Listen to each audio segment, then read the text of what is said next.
Welcome to Java Forum. Now I am going to show you how to add applications to Dash or favorites in Oracle Linux 8 operating system. So here you can see left side menu, it's favorites bar.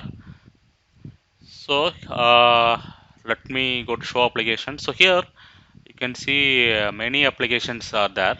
So we can add this application to this favorites bar. Okay. So just right click, add to favorites. That's it. See, calculator is add to favorites taskbar. Next, right click, add to favorites. Let me select system enter and drag and drop. So you can also drag and drop to the favorites or dash, so that you can access the applications quickly just by clicking. No need to go to that location. Just by clicking, you can access the applications quickly, which is similar to the Windows taskbar.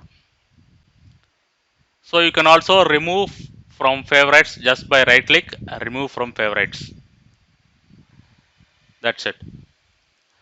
So make use of this feature in Oracle Linux 8 operating system, so that you can add the application to the favorites and access the applications quickly.